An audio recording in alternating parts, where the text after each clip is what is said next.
commissioners of the TRC,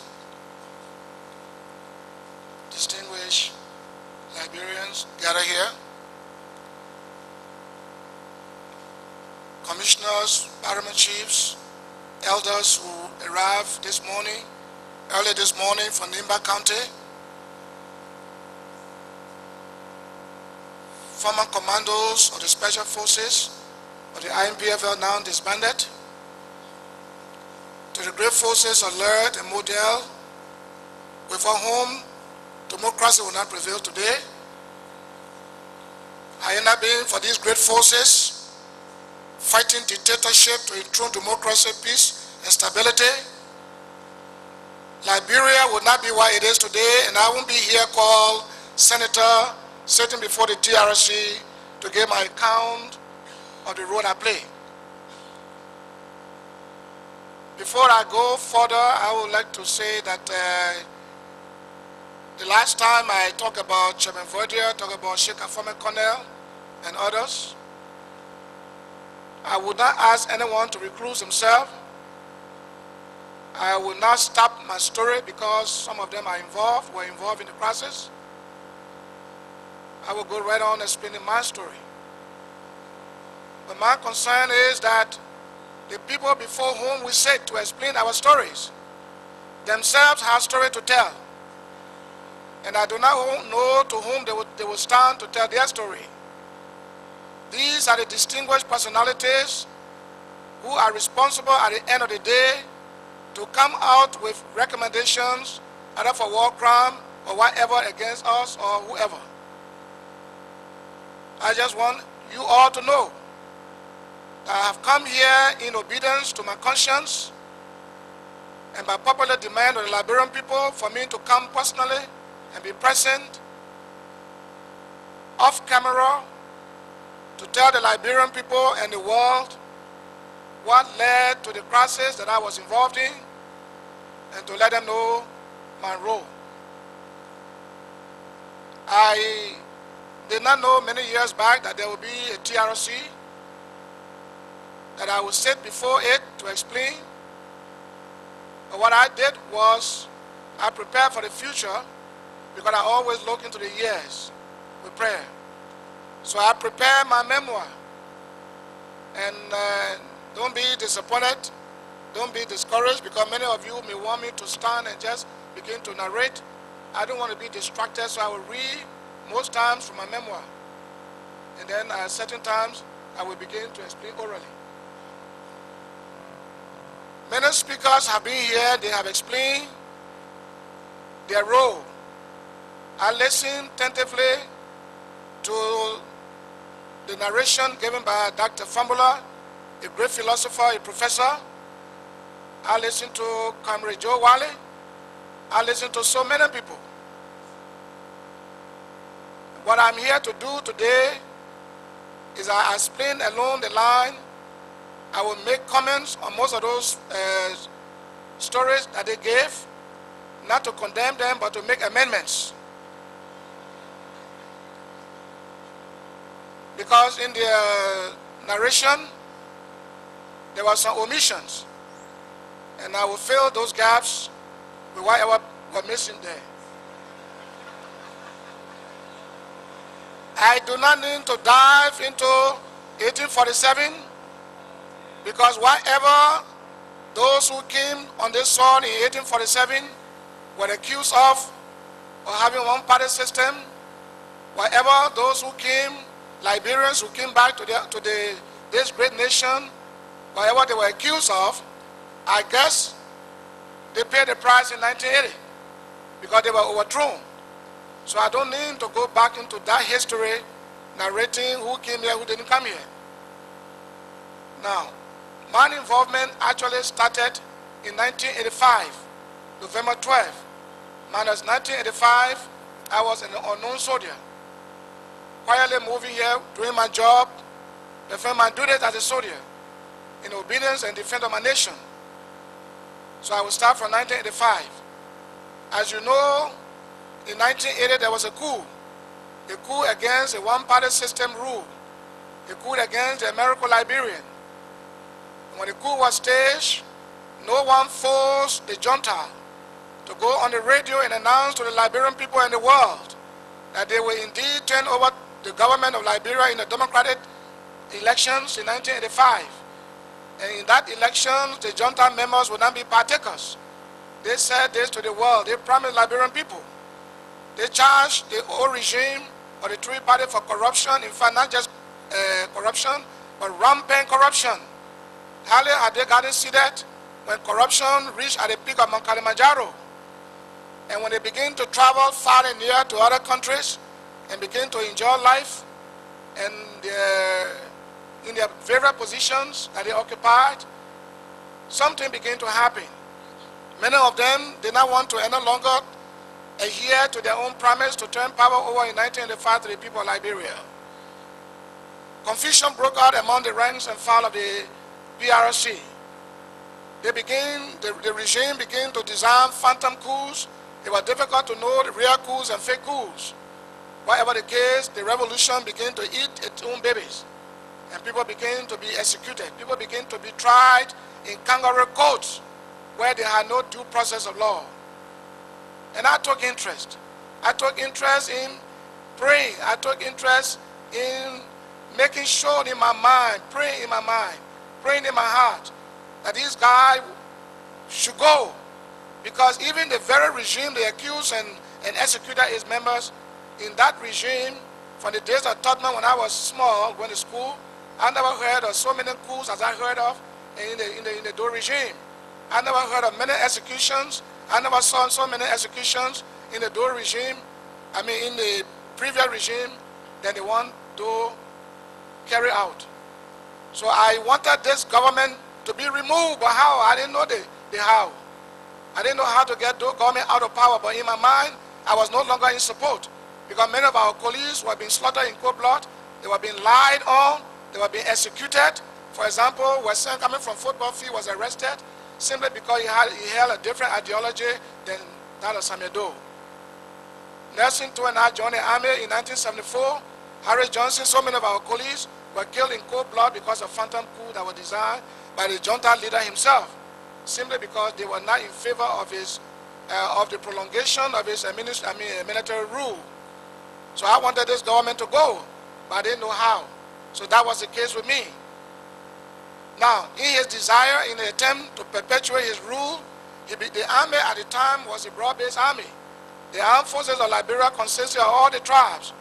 But he began to remove the Guild and Manon, and he began to move other tribes that sympathized with Kwangpa. He removed them and replaced them, and the army became predominantly the Crown tribe. At the time he wanted to stay, he did all of these things here.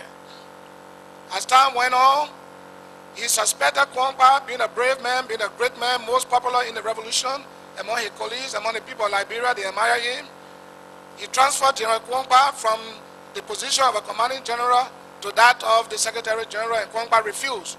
And that brought problem between Dole and Kwangpa's life was very threatening. Kwangpa had to go to America. He went abroad, he left the country because his life was threatened. Kwangpa remained in the United States until Dr. Fambula, Harry Greaves, and Philip, and so many of them. They went to America and they encouraged Kwangpa to come back. His wife, Tala, was very scared. And they told her that Kwangpa will not die, your husband will not die. We will make sure that he removed the government and you will return home, because where you are in the United States is not your home. And they encouraged his wife, Tala, Mrs. Kwangpa, to let the husband go. It was 1985, November 12, that Kwangpa finally came to Liberia. At that time, I was in the Ministry of National Defense, G2 Office, Chief of Defense Intelligence for Operation. And we knew what was happening, but to whom would we tell our information? I was already not in favor of the regime, because the regime was killing its own babies. So Thomas Kwangpa came in 1985 with Dr. Fambula and his group, Joe Wale and others, Joseph Beer, Emmanuel Dennis, there were so many. At the point of crossing from the Manon River Bridge, Joe Wale shot Joseph Beer in the back. Whether it was a mistake or intentional, he needs to explain that. I didn't hear that from him when he was on the stand here. But Joseph Beer was a military strategist of the invading foes, upon whom Kongba largely depended. And they crossed. Where exactly was Kongba, I cannot say, I don't know. Whether he was with them, if he was with them, then he made a mistake, because when you are leading a military force and you are leaving the friendly area to the enemy zone, upon contact with the enemy, you have to give a head count to know how many wounded, how many missing in action, how many die in action, how many you still got alive to move on to the next stage of the operation. But that didn't happen. And so when General Kongba entered Monrovia, he named Joseph Beer as a commanding general. That is to tell you that he didn't even know that Joseph Beer was killed at the border.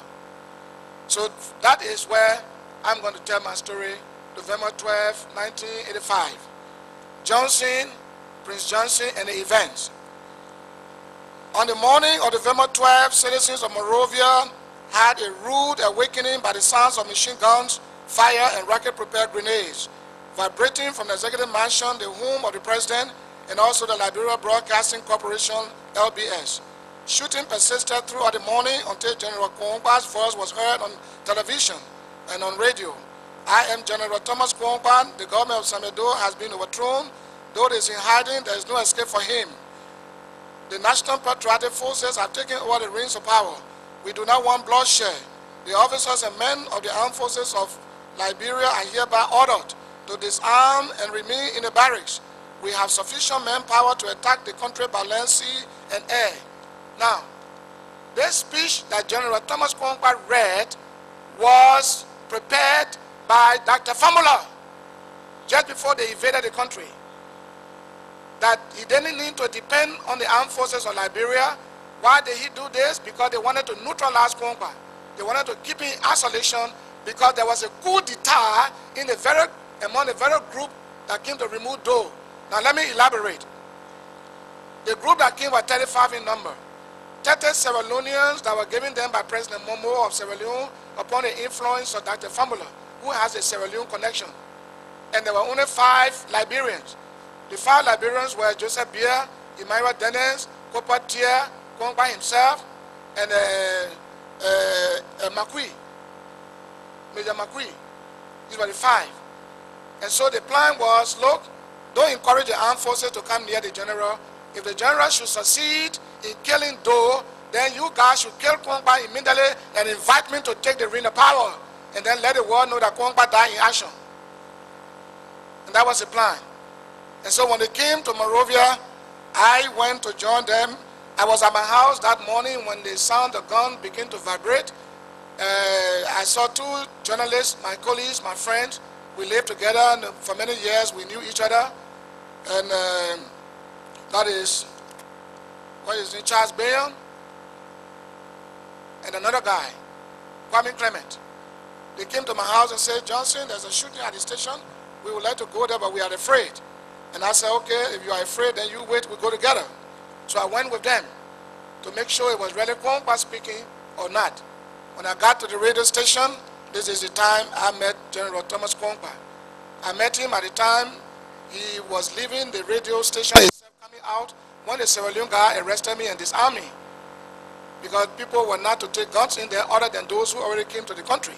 So when Kongba came, he asked him to return my guns and asked me to join them. So I was happy to join them because, as I told you earlier, I had a predetermination in my mind, long before they did a Kongba, to join any group of people to move the government that was killing its own babies, lie on its own babies and killing them. So this, I felt, was my opportunity, was the best chance. So I joined Thomas Kongba. But when I joined General Thomas Kongba, I was also taken aback. If he came to really revolutionize this country, to overthrow the government that he felt was so oppressive, I wonder why he had to go all the way, saying no bloodshed, soldiers return to the barracks, we do not want bloodbath. And he also said if people shoot anyone, those people will be immediately executed. What if the group he was depending on by air, by land, by sea, if they had come, I wonder if they won't kill. Because there is no revolution that has ever been staged that I know in Africa without bloodshed. You must shed blood. Those people you are going to remove from power will defend. They won't take it lightly with you. So if you don't succeed, they get rid of you. So the blunders that were created made Kwankwa to go into hiding when he heard about the death of Joseph Biya, when he heard about the counter coup, the coup that was in, the very coup that they brought. He could not stand it any longer because he had already left the radio station, and he had heard that the AFL troop were very close to the radio station, and there was no way to go back there to tell the AFL that he wants to disarm and return to the barracks to come once again to his aid. He could not do so. So Kwankwa said goodbye to me, and he was leaving. I didn't know where he had gone to. I thought he went to BDC. When I rushed to BDC, I couldn't see him. I came back to the station. They were shooting. Then I left to go to the 72nd to get the ammo personnel carrier because I can drive it. And I got one good guy to shoot a 50 caliber that was mounted there. And I went with one guy they call Rabo Rati. He's always with Ambassador George Weir. We both went together in the car. He drove the car. When we got there, I took one of the grenades I had on me and I put it in my pants. I was taking a risk because if the pin had dropped, I would be blown out. But I had it there. And so when we got to the 72nd, we saw the soldiers standing up, very quiet looking, and the place was so silent. And I asked for Lieutenant Glenn. Lieutenant Glenn was the one that General Kwankwa named that morning as the commanding officer of the 72nd Battalion. So when I went in, he was sitting behind his desk, and soldiers surrounded him, and I thought they were the bodyguards. And I told him, Lieutenant Glenn, I'm here, the radio station is on fire. I want to recapture it. I can regroup the AFL and capture it. But he couldn't answer me. He was just sitting down. I did everything to communicate with him, whatever way, no way. Then I suspected something was happening. By the time I could come out, the soldier grabbed me right at the door. They took off my shirt and took off my boots. And Mark Sharp, you all know Mark M. Sharp, Conneh Mark Sharp. He was there with Conneh Peter Solo, and they were arguing about themselves. Some said, let's shoot this man, and the others said, no, this man, when we Kwankwa in the morning, we saw this man, if we kill him, we wouldn't know where Kwankwa is hiding. Let us not kill him. He will have to explain detail of how the invaders came. So they were arguing, and somebody said, look, let's handcuff the man.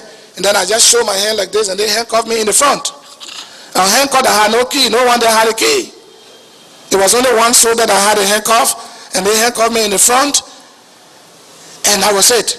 And Peter Solo said, look, let's take the man to Camp Shuffling and have him executed. Then Marshall said no. Marshall and Peter Solo said no, let us take the man to BDC, put in the stockade, and then tonight we will do his job.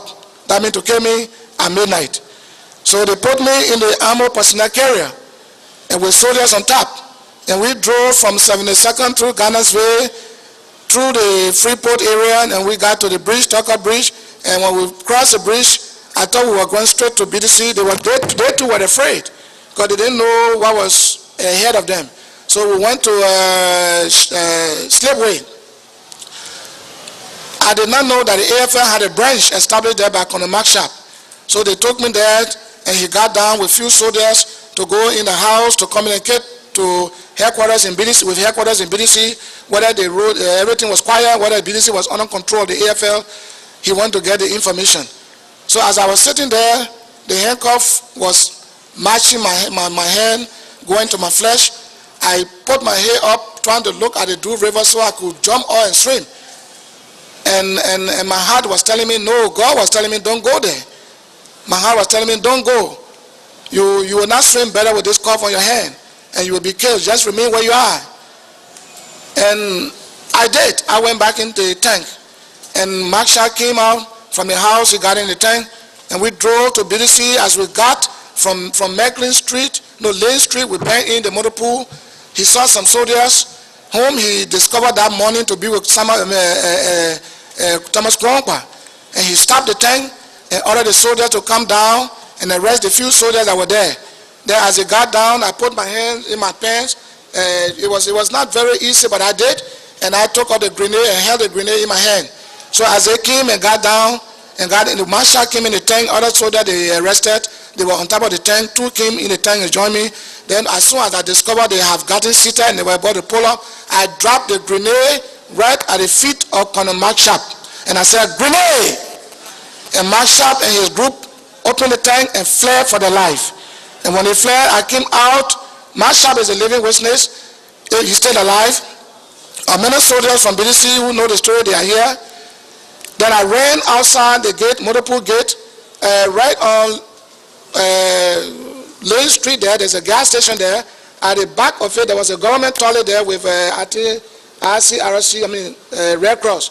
So I went, I tried to jump over the fence 2-3 times. It was difficult. But then I saw the soldier running, because at the time when I ran away, the tank was parked right at the gate, at the entrance of the motor pool. So the soldiers who fled and took cover under the different cars far away from the truck, from the tank, could not come. They thought the tank would explode. But by the time they got to know that the tank would not explode, because probably the grenade, the pin was still there, they chased me. But then I have crossed over, jumping over the fence to go into Public Works compound by 5-something in the morning. And they managed to cross over. At the time it was a heavy rainy day too. The ground was wet, it was raining heavily. And I was on one old dilapidated truck that had been there for years. And the only thing that divided the Public Works and the graveyard was just a fence. And the big drainage with water. So I stayed under the truck. And the soldiers came arguing among themselves, blaming themselves why they didn't kill me, and somebody led me to escape. If they had killed me, it would have been the best thing. Now they sent them to look for me. They were shooting all over the place. And there were noise of machine guns, live fires, and so forth. And I was just right there. And what scared me most, I almost came out, was that I saw the serpent, bone constructed under the truck. I was very scared. If I had coughed, I would be finished by today. But I remained there, and about 7 o'clock they had left. They searched the whole place. In fact, the Public Works yard was so big, it's still big up to today's date. And they didn't know exactly what I had gone to. Looking for one man in a big place like that was very difficult. And so they left. When they left, I just put myself in the drainage and found my way across the graveyard, got to Center Street, where the people were patrolling, and I kept myself under concealment. When they crossed, they went to the Benson Street area. Then I crossed to the old PAL office. When I got to the old PAL office, you all know PAL now. When I got to the old PAL office on Gully Street there, I took off, I removed my pants from me, and I remained in brief. I removed it, and I saw the old coal pot, and I put the old coal pot on my hair. Now I got the water and sewer area there that is now being used as a NBI office. And I got on the street, went all the way to the beach area, convent behind it, and I went to Coconut Plantation. That person who saved me, I won't call the name for security purpose, but the crippled woman saved me. The crippled woman saved me. I went to the house that night, and the key she used to uncuff me was the key that the country people normally use for the old type of valise. She used that to uncuff me, and then said to me, "Stay here until daybreak." And I said, "If I stay here, all of you will be finished." Because Doe was on the radio announcing that wherever they will catch on a rebel, whoever in that area will be finished. So I told her I won't stay here. Now, her brother was up country. Her brother was in the army, I think in 10th Battalion, and he had his M16 A1 rocket launcher. The grenade launcher was in the house. And instead of coming out, I came out, took the M16, took the uniform, I dressed, and I came out. Because the soldiers and they were now recognizing each other. I made sure that I was never recognized. I made sure that I was one of those soldiers on the street there. So I came home all the way, and then I knocked at my door, my mother's door. She was up country, and my sister came to the window, who was sick because they thought I had been killed that afternoon. The soldiers of the AFF from the mansion thought certainly they've killed me. They came to my house and collected my vehicle and other things. So they opened the door, and I went upstairs in the ceiling. The next morning, Doe was basically announcing on the radio they would do house-to-house search. So the people in my mother's house said, "Look, if you stay here, we all will die. You better go your way. If you stay here and refuse to move, we will show you." So my house was not too far from there, and I just went to my house. That day I took 6 bottles of small gold medal to get drunk, a little bit to get out, and the 6 bottles of gold medal could not make me drunk. So all I had to do was I needed prayer. So I just prayed and walked out, and I went to my own house, and there I was in the ceiling. In the morning, I asked my wife to open the front door, open the back door, open the windows, and open the main door of the house So soldiers will come, where an important person that is wanted for treason or somebody that is alleged and is needed by government, wanted by government, his hiding will not be open like that. It should be in a concealed place. But I was in the room there under the bed at time, the ceiling. The room will be open, the door outside open, the door back open, the window open, everything open. And I'm there. And the soldiers came after the month, almost a month, because I stayed in Liberia after December Christmas season like that. So I stayed there, and the soldiers came and told my wife, look, we know this man was not killed. We know he's brave. We know he's capable of coming back, regrouping. Your father is John Waki, Conneh John Waki. So your father is still with Doe, and this man you married John to John Rebel. So you better tell us what this man is. We are aware that you're telling the truth that he's not here. But if he does come here, let us know. Here is $500. So they gave my wife money to take care of the baby on the ground that if I came back, she should let them know. And I was right there hearing all they were saying. If a soldier had said, let's look under the bed, I would be finished by now. But I was right there. And I was not scared to shake. I didn't cough. And they left. When they left, I began to strategize how to leave Monrovia. At that time, the public works minister, I won't call his name, he had left for abroad for a foreign trip. And my uncle was driving for him in 1985. And the NDPL t-shirts, we sent some people, some sympathizers who were with NDPL. They came to my aid from Nimba.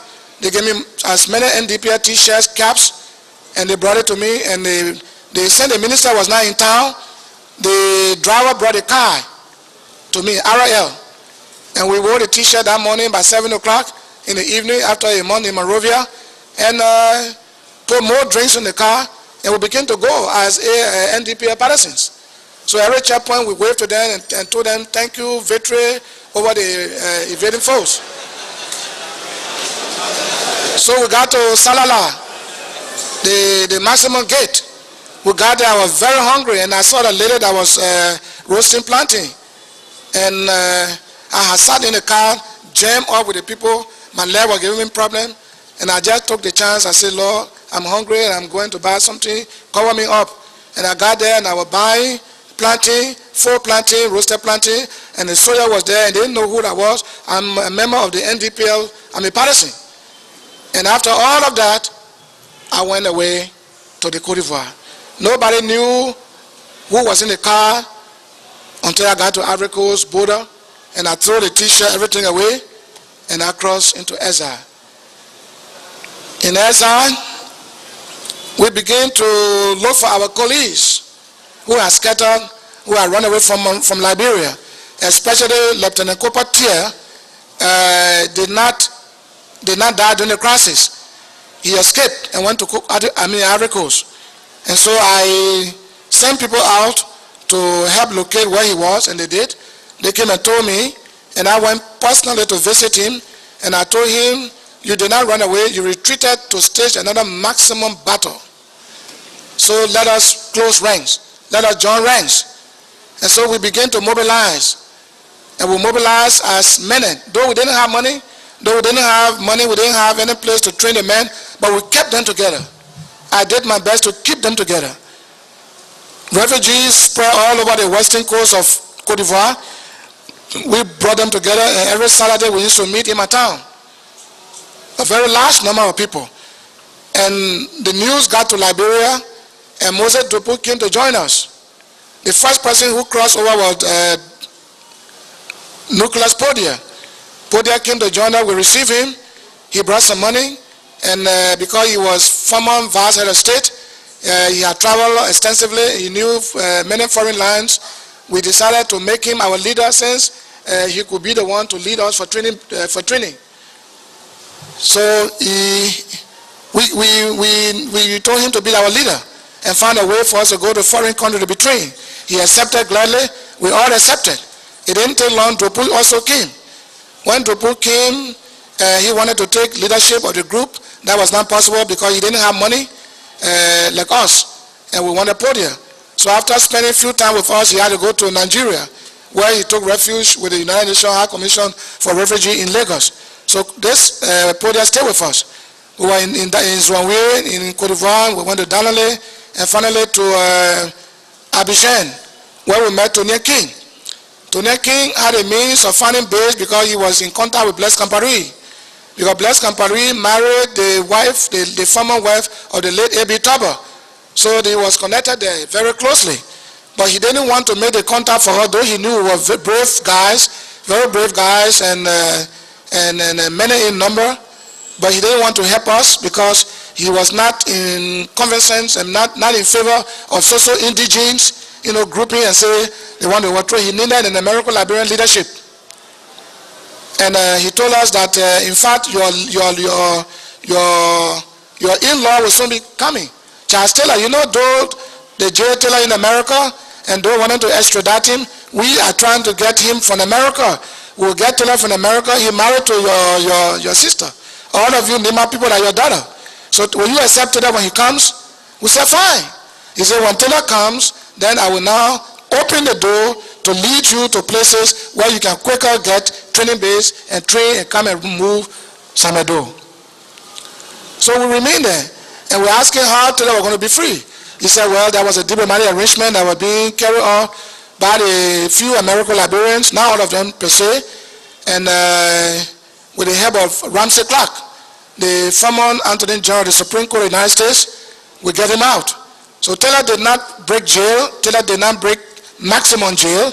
Taylor was let out with the purpose of coming to Liberia to join us to remove the dictatorial system.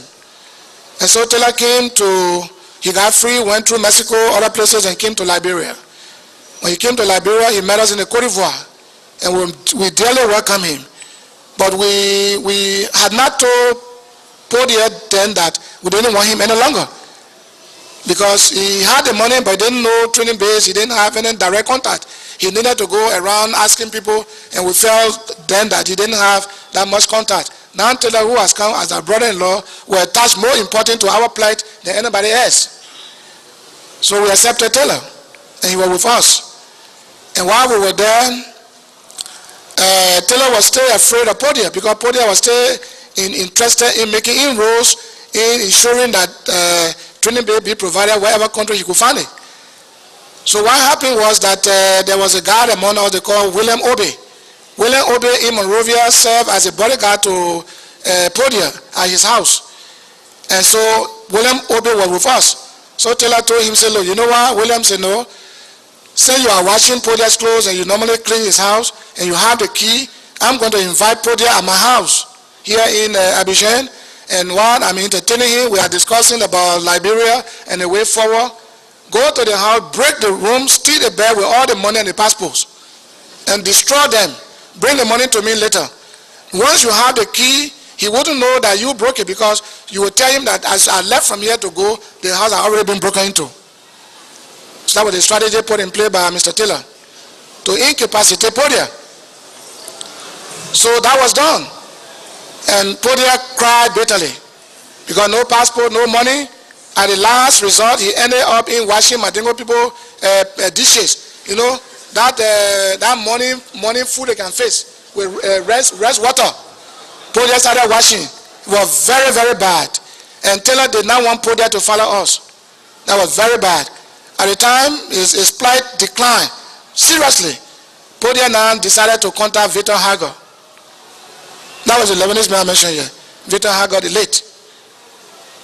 And to say Podia came to overthrow, Podia didn't have money, he didn't have armies.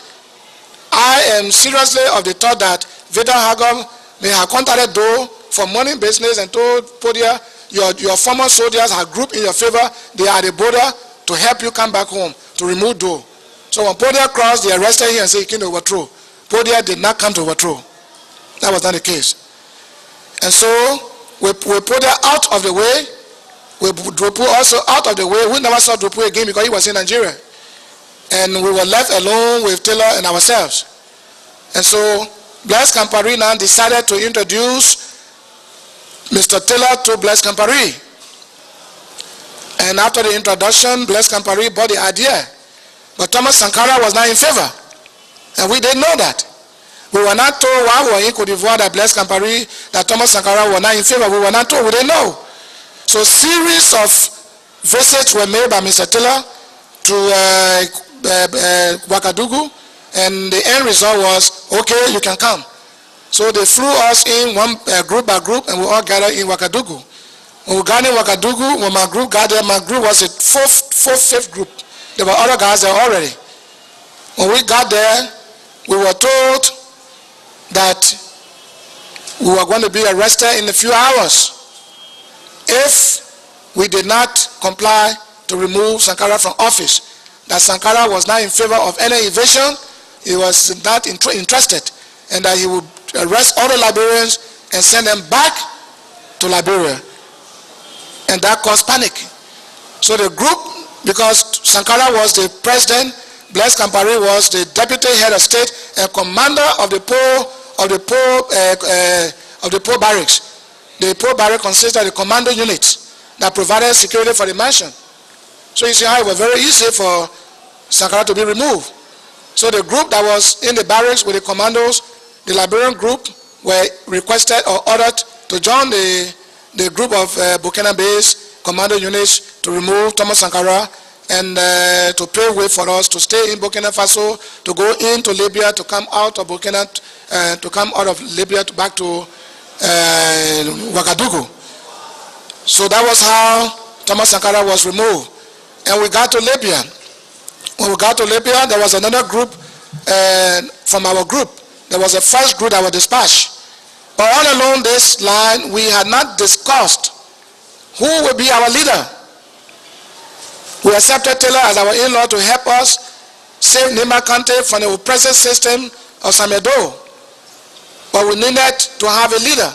And there was a revolutionary group, a leader in which a leader is not imposed upon anybody. When we got to Libya, William Obe I talked about was the first group of people that went to Libya. And when we got there, the English we heard was not the English we could get used to. The group that went, William Obe told them, Major Taylor, our leader, Major Taylor, our leader. Major Taylor is our leader. You like it, Jacko, you don't like it, Jacko Lanta. So Taylor leadership was imposed upon us in Libya. When we got there from Burkina and joined all the other groups, there were other people in prison there already on the base. The people who said that they needed election and they would not take Taylor as a leader. Forget about spending money and doing what? It was not his own money. It was Gaddafi's money that he was to spend. And that day the men were the ones to use the guns to share blood, their own blood and the blood of their own countrymen. So they were known in the Taylor. They wanted men from among their own kind. And that didn't go well with Mr. Taylor. He imprisoned Cooper Miller, he imprisoned Augustine Wright. And in Burkina Faso, he tricked them into going to Burkina with the intent of buying vehicles we could use to evade Liberia. And when he got there, he asked Blaise Compaoré to imprison them and they remained in jail. On the base itself, I was in jail. The late General Samuel Vani was in jail. Tagen Wanti was also put to jail. Ina Dogola was put to jail. There's so many people that were in jail. They would beat us in jail, take us from jail, torture us, and go for training, and charge us for treason. He took me from jail and asked Musa to make me tribunal chairman. I became the chairman of the tribunal in Eza when we had not come to remove Doe, and Doe was still here as the leader, president, commander-in-chief. We are troubling each other in Libya. And Taylor had a system where he had one man on another, one group on another. Each group was a private security and on the other group. And when you had nothing to report, whenever he came from Burkina Faso to Libya, when you had nothing to report, he won't trust you. So when we discovered that, whenever he came back from Libya, there were over 100 plus letters from the same people will be writing against each other. Like Chairman Vardia will write against me that I want to overthrow Taylor, that I will write against Vardia, whom Taylor trusts dearly, that Vardia too want to overthrow. So the whole thing was confused. So we were in Libya and he explained this to Blaise Compaoré, and Blaise Compaoré said to him, well, if the soldiers you will use to overthrow your country's government is divided on this line and they cannot understand each other, they don't even like you, then I will provide you commandos. And he said, no, your commandos don't know our terrain. Whatever the case, I will hold my patient. I will try to not let them know what I intend to do, but they will get to know later. You will only put a few men among us when we are leaving to go. And then on the base, we have Guineans, we have Sierra Leoneans, we have Liberians who are there led by Putu Major. the late Putin mayor from, I think, Grand Cruzano.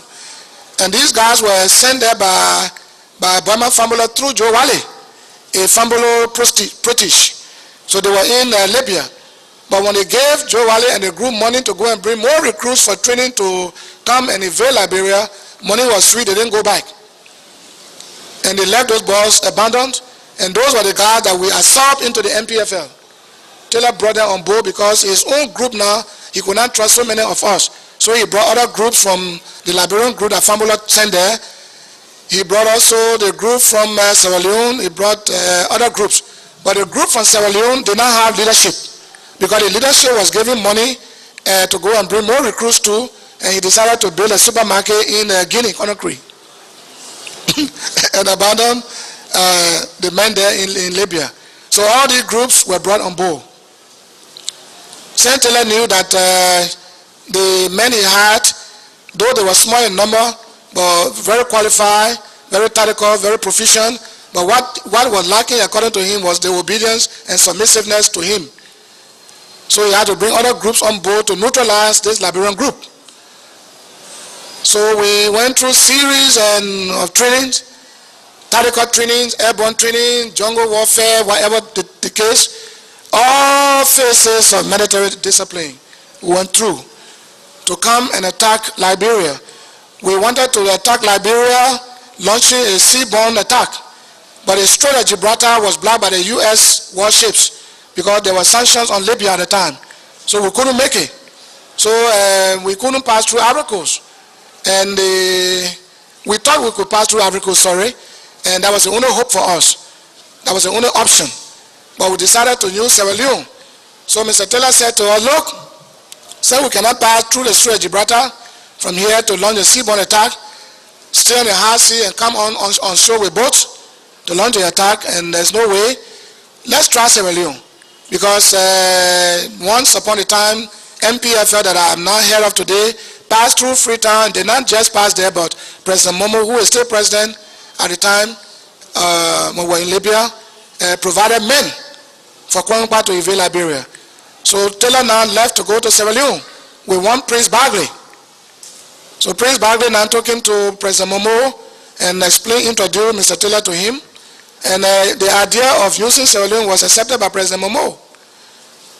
Several visits were made to Sierra Leone with the hope of concretizing that connections with Momo. At last, Momo said, okay, I agree, but there's something, the men that I gave to Kwangpa through the instrumentality of that formula were killed in combat. And their children and their wives are suffering. So we need help to give to the family. So you have to give me some money to get the family. And Taylor said, okay, yeah, it's $50,000, American dollars.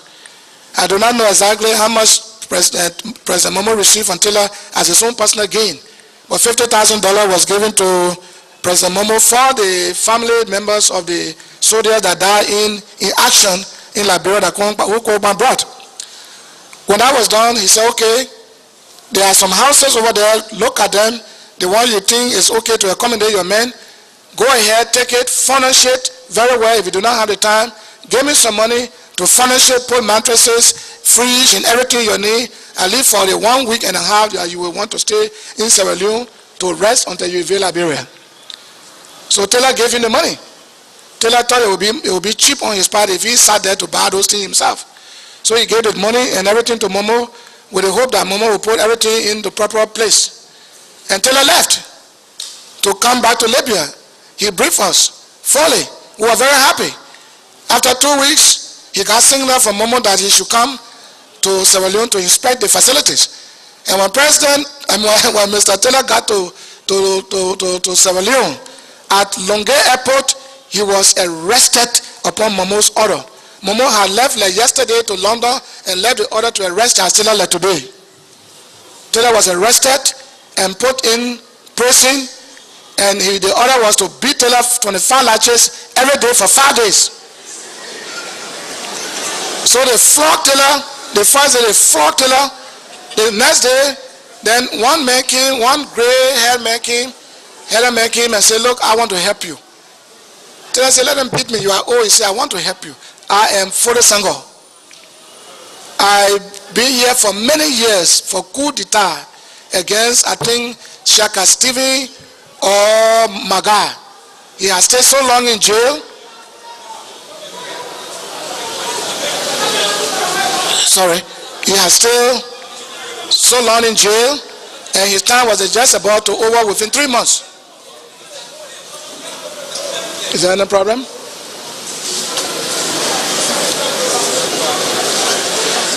His time was just about to over. His death sentence was commuted to 25 years or so in prison, and his time was just about to be over within 3 months. So Taylor said, look, if this man I never knew before could accept to take beatings for me until the rest of the days that they say I should be beaten, then if I help this man, send a Sierra Leone group in Libya, got no leadership, if I help for the single and provide him everything to launch an attack on President Momo who beat me, I think no one from Liberian dissident group will ever attack me from Sierra Leone. So that's how Taylor and Foday Senghor met. They met in prison in Freetown. So when Taylor got free from jail, he came to us and took off his shirt. All of us cried, and all of us, that even increased our resolve to fight Momo. Because if you don't want our leader, if you do not want us to pass through your country, well, take the money, but why arrest him and beat him? So that was why Taylor, after 3 months, Foday Senghor got free, and I still asked him to do, went to Ivory Coast and met Tony King, who took him to Burkina Faso and John Taylor there. And then I introduced him to Blaise Compaoré, and that was the onward contact to President Muammar Gaddafi. So he now, Foday Senghor now took possession of the troops, the group that were left behind, whose leader had gone to Guinea and opened a supermarket and abandoned his fighting force. So that was a connection between Taylor and this man. So after that, we remained in Libya for almost 9 months. We stayed so long, got no place to pass. So arrangements were made again by Taylor. This time he told us, I have contacted 1st Battalion, 6th Battalion, that is Bombing Hills and Shuffling, and they are all eager to receive our first batch of fighting men. And they will launch the attack in Monrovia while we launch from the border. In fact, the weapon to be used from the border side are already been dispatched on the Liberian side from Ivory Coast, but with a bootro. So when you cross, the day you get ready to cross, we'll show you what the weapons are. Meanwhile, these guys are going to Monrovia. Not knowing, Taylor lied. He made no contact with Camp Shuffling. He made no contact with Bombing Hills. Those guys he sent forward were the guys that did not like him, were the guys who opposed him, who said they did not want Taylor because he was self-centered, that he was interested in using the Guy and Manan people to overthrow the regime of Doe, to take power by force and remain as a leader indefinitely until death. So those guys were the ones he sent to Monrovia, and they were arrested in Monrovia, televised, and today is history. Where they are, we cannot say. So for us who left behind, Taylor told us, I was a planning and training officer. He told us, and William Obey was a battlefield commander. He led us to the border that early morning and said, cross on a bamboo raft, and cross there on the Liberian side, you will see guns. And some crossed and began to look for the guns. They couldn't find. They went all the way on the road looking for the guns, and then we crossed. There were absolutely no guns. Taylor lied. He made our lives vulnerable. Had the AFL soldier been there that day, this would be all history. So some of the soldiers who went looking for the guns ahead on the road returned to the riverside and said they were not going because there were no guns. And when they crossed to go to Taylor, to where he was standing when we crossed, Taylor had gone back to an unknown destination, either to Zouanouye or to Burkina. Where he was, we didn't know. So I said, for me, I am not going back. Because I don't see Taylor being a good leader. I don't see Taylor being a good leader. I see Taylor being so oppressive. Taylor was a scary man. A man who's scared cannot lead this country. And he depended his administration over there on lies, on whatever he was told. And he trusted liars and made good friends with liars. If he lied to Taylor, you are a best friend. And so people were lying, implicating people. So I look at that in exile, and I choose never to cross the river. I said, today, if I die, let me die. Who would like to follow me? A few commandos follow me. With commando knives, we bought in Runway Market. A few commandos taking risk. The risk that we took and install interim government of Dr. Sawyer. And later, they begin to call us names. We attacked this country with limited weapons that were not previously with us, except knives. We got to Butuo, Christmas Eve, about going to 6 in the morning, and we saw a Muslim man going to the mosque. And I sent a few guys to bring him over to us. And when he saw those guys, he thought they were coming from the nearby town. And they called him to us. He didn't know we were all there in hiding among the bushes. And he came and we said to him, we are here to take over this town. Where is the commanding officer?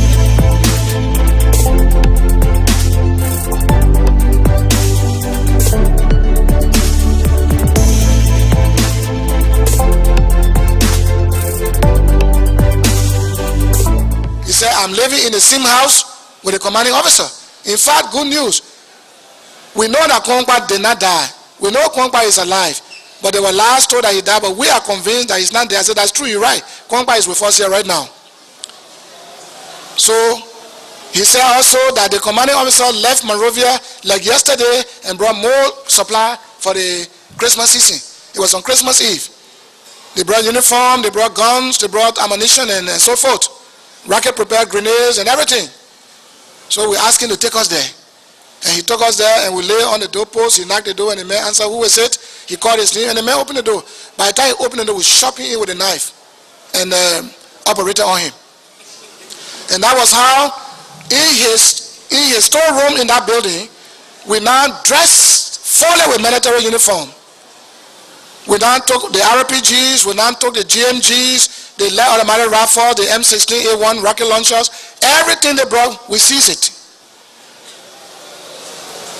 Then in the morning, there was no shooting. In the morning, the soldiers that had gone that day to look for the Christmas food, they came in. When they came in and saw us in new camouflage, they thought that their bossman had divided the uniform he brought from Monrovia. They didn't identify us until they came nearer. And when they came nearer, gun open and we killed them all. At least those who came to the town. Then we took the radio and called their headquarters, I think Ganta or so, and told them, Butuo is under attack by rebels. We are in control, but we only need few ammunitions. And a few arms, because some of the arms brought in had not been given, and we need the tactical S3 men to come and take care of them for us. So now after we gave, they said they were coming. They would set ambush on a hill. It was raining on a very slippery hill. We set the ambush down the hill and we set the ambush up the hill and told them they shouldn't fire, but there will be fire on the hill. If we first initiate the fire on the hill, the soldier will have to run back, because all they will think is the attack is on the hill. They want to run back down and find a way, and then they will meet another suppressive fire.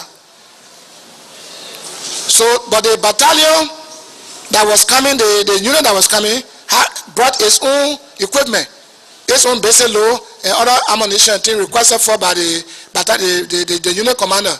I was speaking, I said it was a soldier man from the AFS speaking. So when they came, we ambushed them. Those who ran away, may God help them. Those who did not run away, we seized everything they brought, and that's how we begin to maximize our strength. The more ammunition we had, the more equipment, the more uniform, we started our recruitment process. Then we move on to Campley, where you have 106, I was at 4.2, 105, heavy weapons. I think you all know the time President Doe was on the television and said, look, Nima people, you all leave your home. If you don't leave your home, you and the children will never be seen again. It was after that statement broadcast on the television and radio that he then dispatched all the deadly weapons to Nima County. Nima County was under siege. Nima County became a battle zone. Who are you fighting? He sent all those equipment there. And so those equipment were based in Kample. And we decided to move on Kample. We moved on Kample. On our way, we captured one soldier who didn't know where he was going. Either to look for power in the morning. Early in the morning, we grabbed him and we interrogated him to tell us all the passwords. And he told us the passwords. And if you see my picture today in the newspaper, you will see me in the AFL jacket. And the signal there is the executive management signal. So we have all the signals for all the different battalions, because many of them join us. And so if you were heading a unit here and I'm coming towards you, you wouldn't know truly that I'm a different man in your uniform, except you think I'm yours. I'm your own man, except the password. So once you know the password and the man say, like in Kample, the password was big. When you say big, say big. I think big in Christ is a dog. So, and that is how we infiltrated. And so we took over Kample. Well, a sniper hit my gun and it split it in half and cut my finger. But I used this finger to write a letter to Charles Taylor and give it to Target 1T and a group of commandos that I thought I could trust. And I told them when Taylor the liar crossed the river to come inspect the facilities, all the what we have captured, he should be executed at the border point. I ordered Taylor immediate execution at border point if he had crossed, because he lied to us, he made our lives vulnerable, and he was self-centered. I could not work with him, because in Libya I asked him, look, as a planning officer, training officer, when we take power, what do? Do we take power and relinquish it in the democratic elections, or do we take power and seize and hold power? And he said, he answered me by asking me questions. He answered us by asking more questions.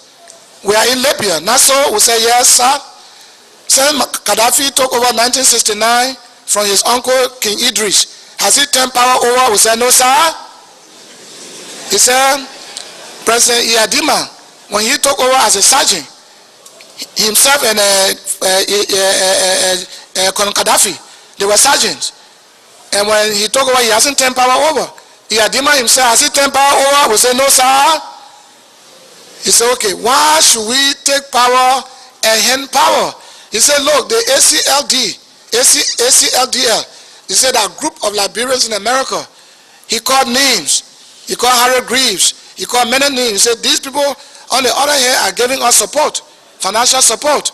But they want me and you to go and sacrifice our lives. You get injured in battle or you get killed in battle, then we'll come and give them. He said to us, monkey will not work and bamboo draw. So we are not going to give power to any other Liberian except for us. We will take power and hold power until death. Then he said to us again, he said, gentlemen, I know that a lot of you, that was before coming to Liberia to evade. He said, I know a lot of you don't like me, but you see you have a problem on hand. I brought you for training, and we're going to move the Samuel Doe man. I think bringing you here alone and training you alone, you should forgive me for whatever you have in your mind against me. And I want to tell you this story. Taylor said, he said in Ethiopia, when Mengistu Haile Mariam and his group of officers overthrew Haile Selassie, he killed all of them.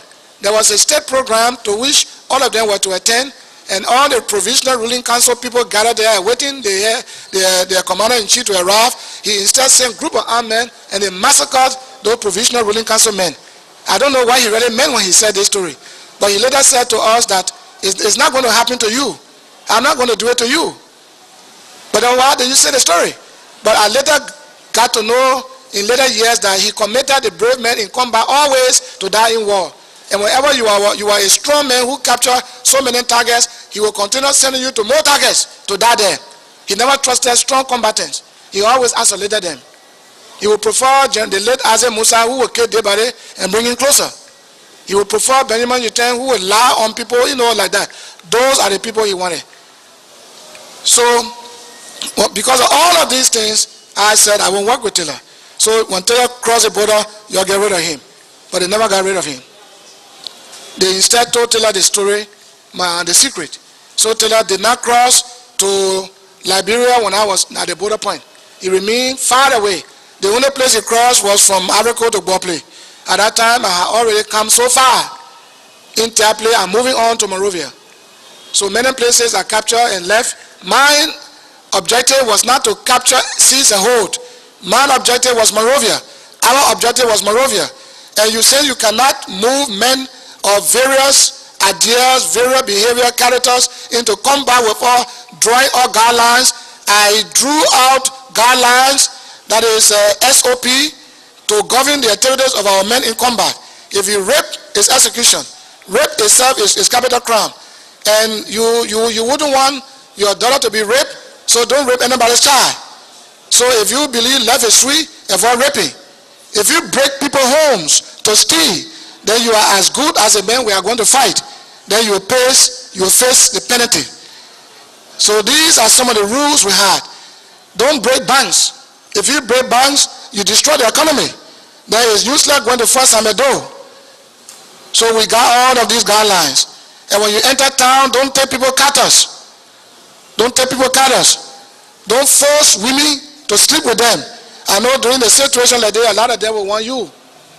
So, I mean, those who come voluntarily, out of fear for your own mind is up to them, but don't force them. So we drew our guidelines to govern our men in combat.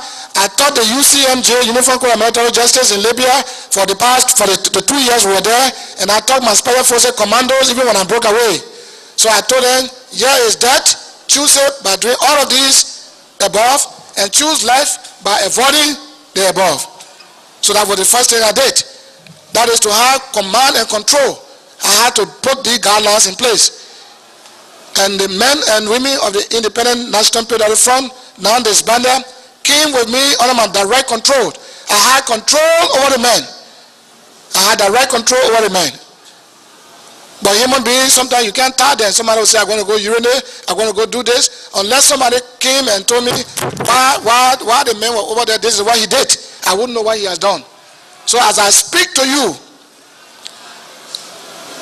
anyone here, anybody who has something against even me, who has something against any of my men, as was written in the letter addressed to me by Chairman Vadia's office, that while they were taking statements around the country, people complain me of violating their rights.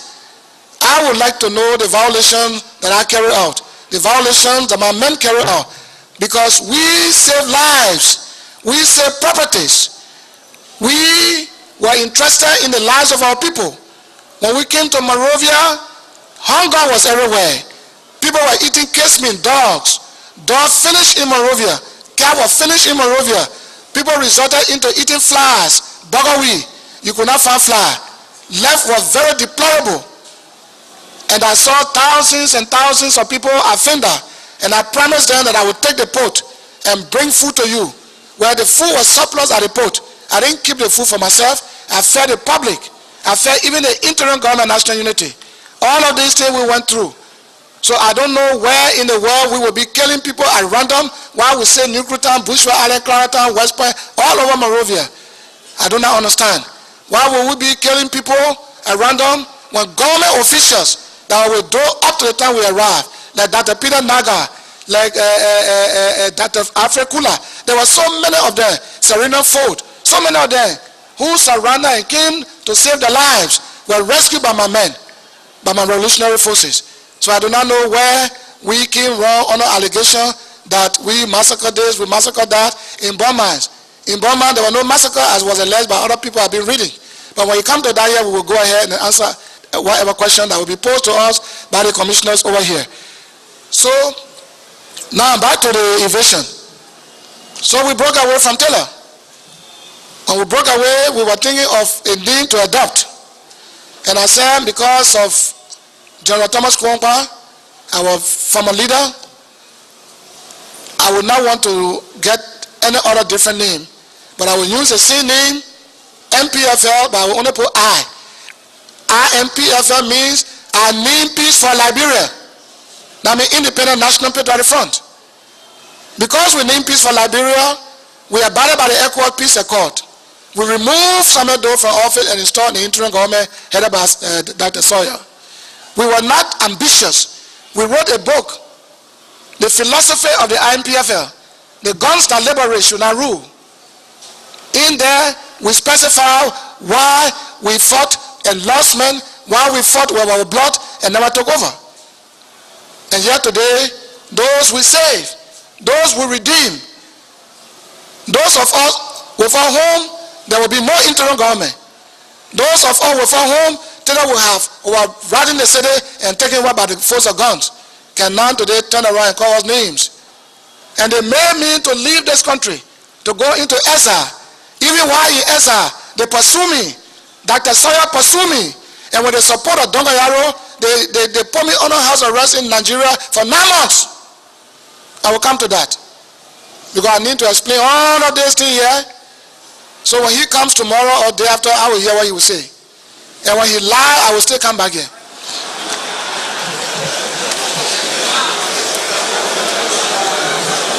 And so we adopted the name Independent National Patriotic Front of Liberia with all of our rules put into place. And I told the men, we are going to Monrovia. Our objective is not to seize and hold. Our objective is to remove the government and install an interim administration. If we would like to contest to be president, we must go through democratic means. Let the people of Liberia decide. But not to take guns and overthrow and compensate yourself with the throne. So that was our objective. So we came to Monrovia. We fought many battles. We captured many garrisons. And Banga, many places we fought. It's very interesting to also know that each group of us was fighting two forces. I was fighting NPFL, pushing me to Doe to pushing me to Taylor, and I'm fighting AFL, fighting NPFL, Taylor fighting me, fighting AFL at the same time. And so, during one of the battles, I went to bed one day by 6 o'clock in the evening. The cold breeze hit me and I fell to sleep. And I had a dream, a vision. We're in Petro. Those of you who've been passing Nimba, those two war tanks that were parked there, when you go to Tabatown, they are no longer there now.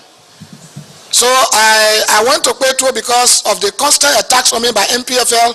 They will attack me every day, blocking me from entering Monrovia. They did everything to prevent me from entering Monrovia. I never purposely planned military offense against NPFL because they were my boys. I trained them. But Taylor was the one planning.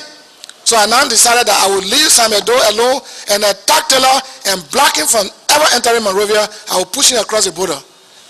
So I went to Petro. As we were playing cards and our food was on the fire, the cold breeze came and hit me and I fell to sleep. And in the sleep, the voice spoke to me and said, don't fight your brothers. Don't fight your brothers. If you want war, you are going to see the war early in the morning. So I was surprised. If you are telling me don't fight your brother and my brother are the Taylor people and they are fighting me and you say don't fight them, then who is coming to fight in the morning? Who am I going to meet in the morning? And by the way, who is speaking? So I just thought it was the voice of God or voice of a spirit. So I told my men, as soon as I got up, the food was still on the fire. And I told my men, well, I just had a dream. We are told not to fight our brothers. We should go ahead, but if we want war, we'll see in the morning. So by 5:30 in the morning, certainly from the Monrovia side, as I heard the sound of a power saw, the AFL and their counterparts were cutting the power saw. They were using the power saw to cut the trees that were put on the road to block the tanks from coming to town. And I said, this is the war that the Lord talked about. So I put sufficient men in the bush with 33 GMG, Russian made. And I told them not to shoot, that I was in town, and that when fire is initiated from in town, they should open fire. So the point man came in town, he didn't see anybody, another platoon came, they didn't see anybody, another platoon came, the fourth platoon came, the last platoon, the war tank came. When the war tank came, we opened fire on RPG on the war tank, blow it up, then the battle started. So those were the tanks you saw. So we captured the tanks, And war is not good. When we saw the bodies, we saw many of our colleagues, together with whom we had lived with in Liberia, in Camp Shuffling, in Camp Todi. But because of war protecting somebody's power, we had to be faced with that situation, combating each other. Even at a certain point in Palava, we ambushed a jeep. When we went to inspect the body, it was John Wakrekru and Arthur Yaningbo. I think the brother or uncle or father of the Isaac Yaningbo. Had I known who were in that jeep, I would not have ordered to fire. Because Krekru was good to me when we were in the army. He was a very quiet man. There were times we went to him like knocker to borrow money. He would say, okay, look, Johnson, take this money. Don't pay any interest, take. So I would not have been that evil to kill this man. But it was as well, and he was ambushed unexpectedly. We don't know what was there. And so that's what happened. So war is not good. So we came to Monrovia all the way. We got to Palava, from Palava where we ambushed this jeep I'm talking about. We passed in the bush to Davistown, not very far from Banga, because Banga was heavily concentrated with the AFL troops, heavily concentrated with deadly weapons. And Taylor was afraid to take Banga because the news we were hearing, Banga was tough. We sent people on reconnaissance. They came back. They said Banga is tough. And I said, okay. So what we did was, the focus of the AFL at the time was on Nimba. When any bush moves from Nimba side of fire, everybody was focused. So the only friendly area was from Banga to Phoebe area and to Monrovia. So cars were moving freely from Banga to Monrovia freely. So we passed through Davistown, we all the way came in the bush and got to Phoebe in the morning and then took a route to the barracks. So the barrack was attacked at 5:30 in the morning. We attacked the barrack 5:30 in the morning, imploring every organic weapon we needed to quickly seize that barracks. So we seized the barracks within a space of 40 minutes. And so when the soldiers in Banga City heard the sporadic fires and sporadic, suppressive and sustained fire in the barracks, they just gave up and said, well, our own colleagues have joined the rebels, so no way now. So it became foot help the body. Those that were in town were under attack by us, the barrack under attack, so many people had to take out their clothes, their uniform, and fled to either Guinea or wherever they went. So that's how Banga fell. When Banga fell, we collected as many rounds of explosives we needed, and then remove the 106, 4.2, 105 Awusas that were there. We remove the pin, and then set the ammo dome on fire with the 106 rounds. When those brokers were firing, you could hear it in Kakatan. So the AFL thought said the guns we brought were too sophisticated that they could not stand. People began to run away. And then with all that, there were many soldiers from the AFL contingent that were prepared to die for the state, because they are under obligation, constitutional order to defend. And they were defending well. But what happened that I felt was a mistake on part of the junta leader was that in his bid to protect his power, he ordered that all battalions should leave the country and congregate in Monrovia. So battalions moved from all over and moved from Monrovia, leaving many battalions very empty. So that's how they were pressed to the wall. So we took Banga and passed by way of the bush. There were many times we left the road because fighting 247 was not a small thing to do. It was very, very tough indeed. So at times, in order to be at ease, to rest and relax, we would use compass to make our own path in the bush and leave Taylor and those people to fight. Then we passed. And we did all of that until we came to the White Plains. We came to Johnsonville, of course. Johnsonville, we tell you, we gave them food. We secured the place. We visited Fenda from there. We promised them food. In fact, at Fenda, I will tell you a story. There were many people in jail. Many people were in jail, were imprisoned there by Taylor forces upon Taylor's order. And they were to kill them that afternoon when we hit the place and took them by surprise. You know, commando launches a surprise attack, and we did that successfully and captured Finder and broke the jail. You know, among those that were free from the jail, you know who was there? Sekous Damate Conneh. God used me to free Sekous Damate Conneh, a Mandingo man, so that many years from that day, he also could be used to flush out the dictator chancellor to bring me home. I ended up being for led under the commandership of the great men, Damate, the Joe Wale, the Jackson Dole, the Ase Yanigbo, the Charles,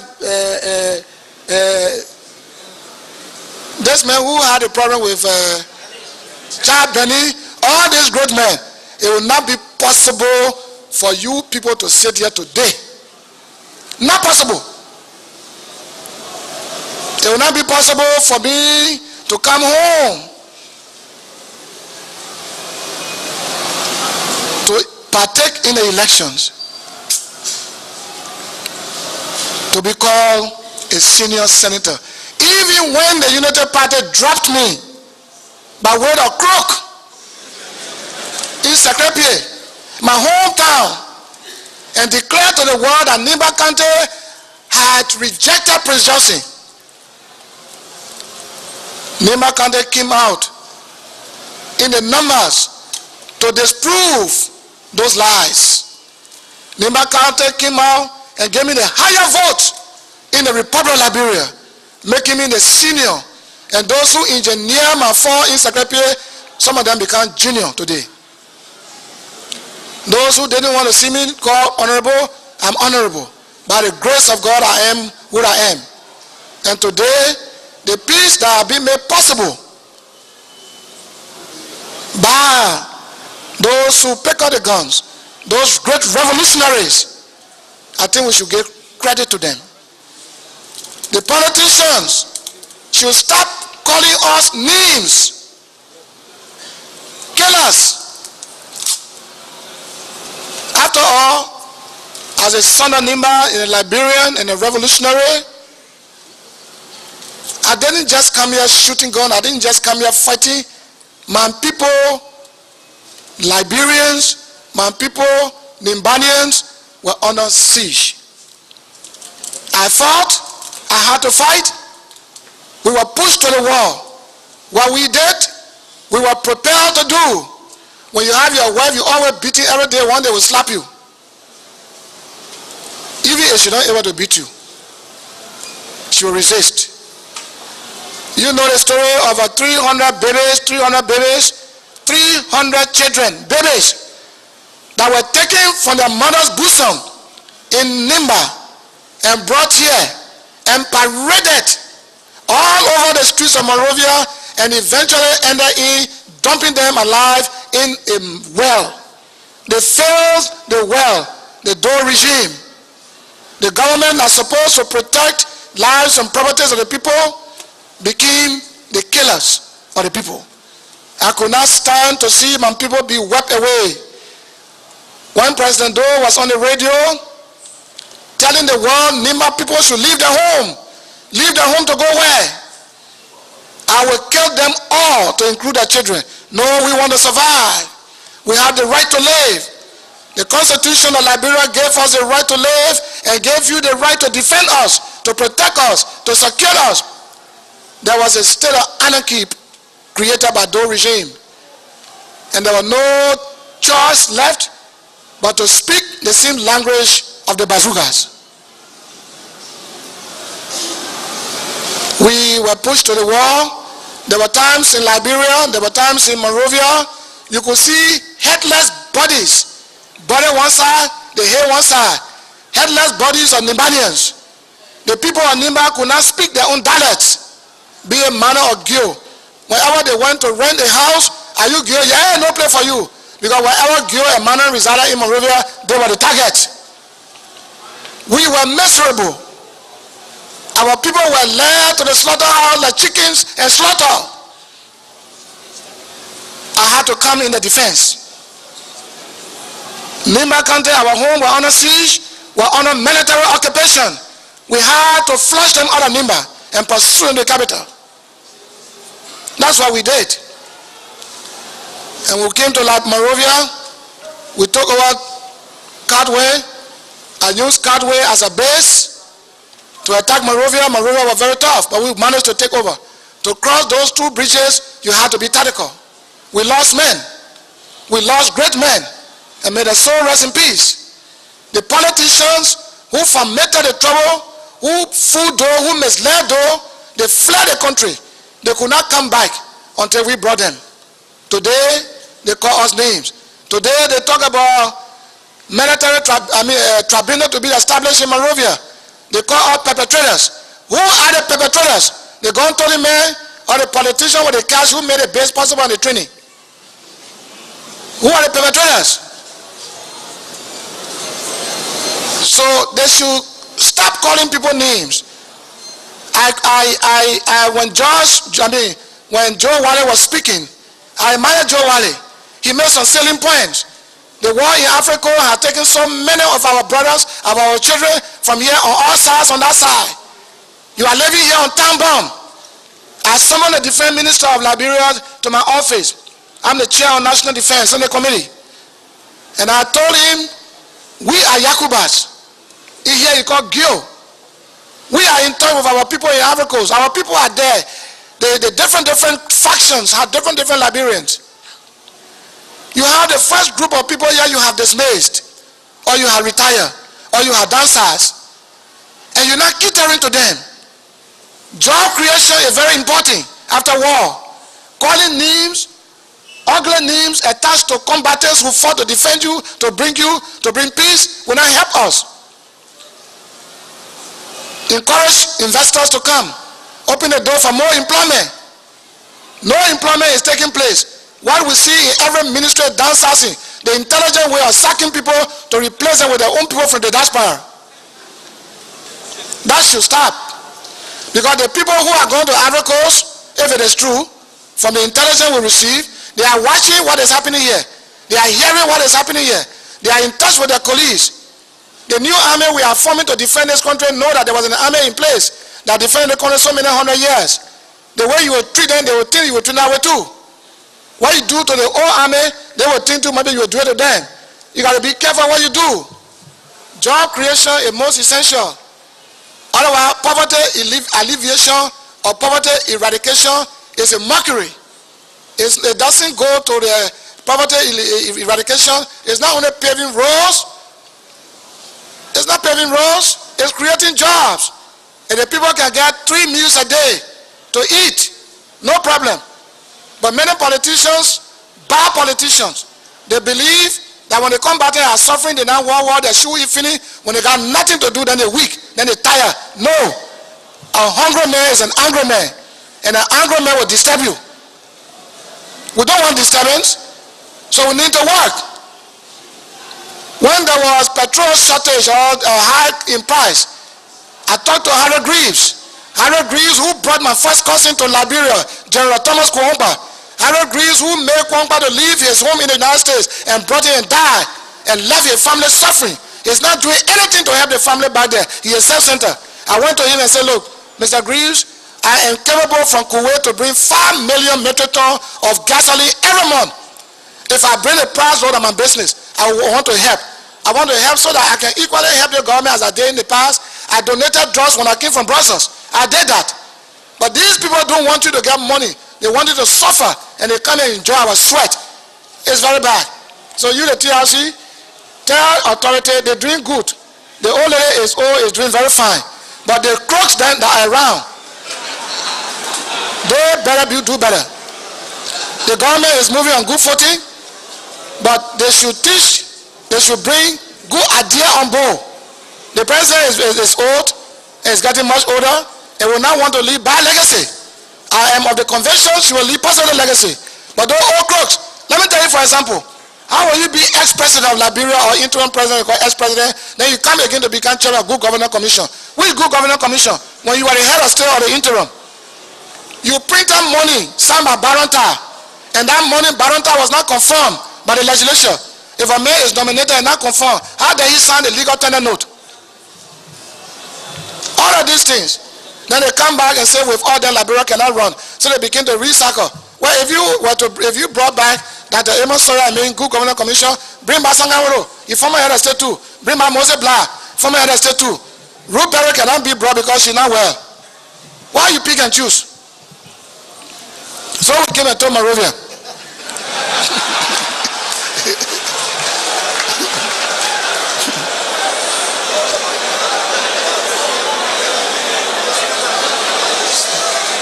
So we took over Monrovia.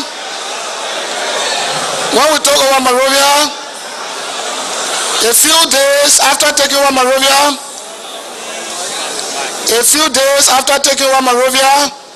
I was contacted by the diplomatic institution, and we discussed, and I was informed that Samuel Doe wanted to enter a truce with me. And I was also asked if I wanted to see the ambassador of that country I'm talking about, which I will not name. And I consented, and I met the ambassador, and we discussed. What was discussed had to do with peace. What was discussed had to do with supporting the ECOWAS peace initiative. And I dearly committed myself to it, and I said I would not violate the ECOWAS peace plan for Liberia. I will support it. And so I left the embassy, and I was given a Motorola.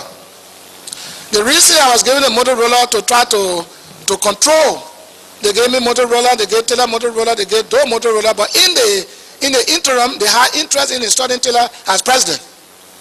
They were interested in Taylor, and they only gave a Motorola to monitor me and monitor Doe, but their interest was Charles Taylor.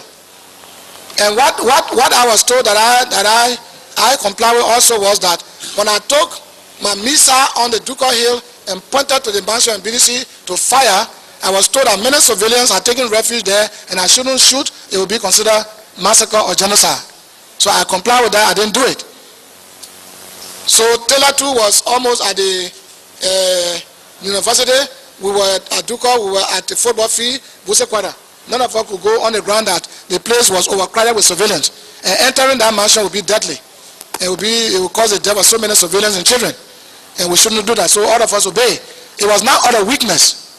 Because if we could fight this battle from the border of Ivory Coast to Monrovia, who else could stop you?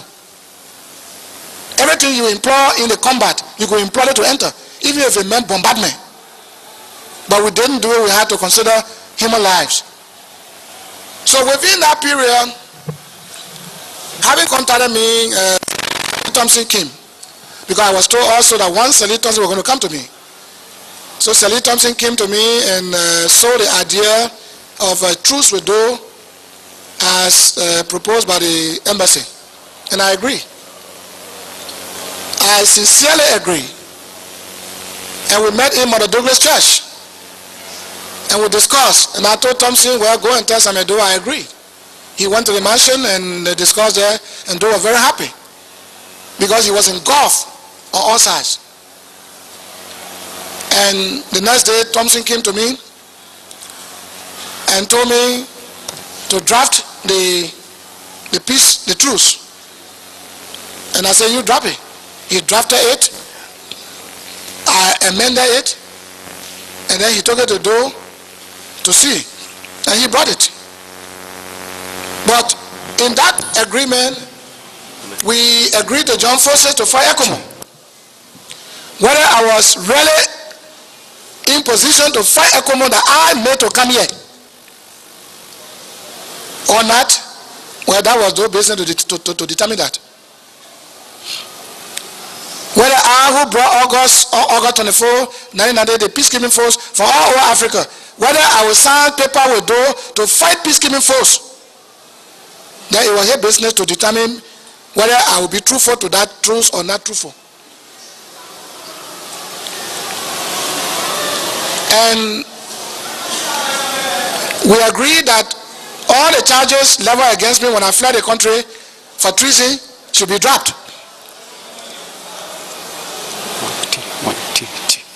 And many things we discussed of mutual understanding. And Doe okayed it in the final draft. He okayed it. It was finally tapped and brought to me. And we took it to ECOMO headquarters and gave it to them.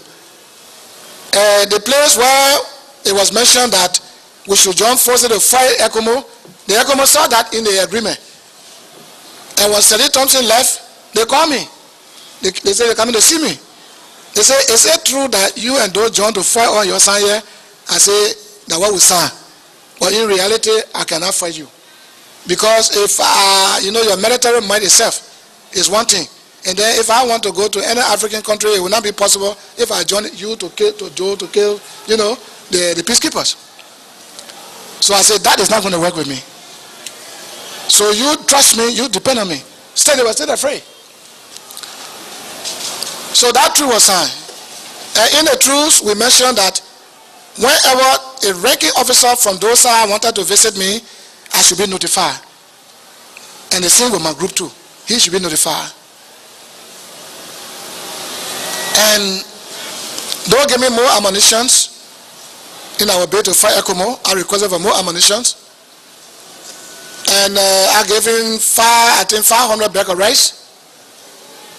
Because the soldier he needed food.